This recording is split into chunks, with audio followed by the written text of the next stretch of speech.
যে স্বপ্নগুলো মনে জমে আছে আজই কিছু একটা করুন। জীবন আজ আছে, কাল নেই। এই সত্যটা বুঝে নিন তার আগেই। গোটা একটা স্বপ্ন, ভালোবাসা, অপেক্ষা, সবকিছুই যেন আজ শেষ হয়ে গেল। 6 বছর ধরে লন্ডনে থাকতেন ডাক্তার প্রতীক যোশী। দিনের পর দিন কষ্ট করে গেছেন শুধু একটা স্বপ্নকে সত্যি করার জন্য। নিজের স্ত্রী আর 3টি ছোট সন্তানকে একটা নিরাপদ স্বপ্নের মতো ভবিষ্যৎ উপহার দেবেন। ওরা তখনও ছিল ভারতে, অপেক্ষায়, প্রতীক্ষায়। বছরের পর বছর পরিকল্পনা, কাগজপত্র, ধৈর্য সব পেরিয়ে অবশেষে সেই স্বপ্নটা ছুঁয়ে ফেলেছিলেন ঠিক 2 দিন আগেই। তার স্ত্রীও ছিলেন একজন চিকিৎসক। চাকরি ছেড়ে দিয়েছিলেন, ব্যাগপত্র গোছানো শেষ, কাজের মানুষের সঙ্গে চোখ ভেজানো বিদায়বেলাও শেষ।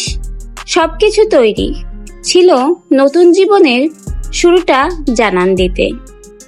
সকালে ডাক্তার প্রতীক যোশীর পরিবারের 5 জনের মুখে ছিল খুব হাসি, চোখে ছিল আলো, আর মনে ছিল প্রতীক্ষা এবং নতুন আগামী দিনের ভবিষ্যতের কথা। উঠেছিলেন এয়ার ইন্ডিয়া ফ্লাইট 171 লন্ডনের দিকে অভিমুখী যাত্রা। সেলফি তুলে পাঠিয়েছিলেন আত্মীয়দের। সেই ছবি এখন কেবলই মাত্র স্মৃতি। কিন্তু ওরা পৌঁছতে আর পারেনি। প্লেনটা ভেঙে পড়েছে, কেউ বেঁচে নেই। একটা মুহূর্তে যেন সবকিছু শেষ হয়ে গেল। একটা গোটা জীবনের স্বপ্ন, ভালোবাসা, অপেক্ষা সবকিছুই যেন ছারখার হয়ে গেল। জীবন এতটাই ভঙ্গুর, এতটাই নিষ্ঠুর।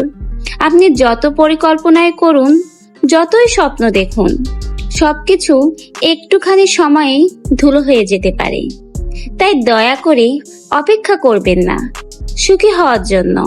যাকে ভালোবাসেন আজই বলে ফেলুন। যে স্বপ্নগুলো মনে জমে আছে আজই কিছু একটা করুন। জীবন আজ আছে, কাল নেই। এই সত্যটা বুঝে নিন।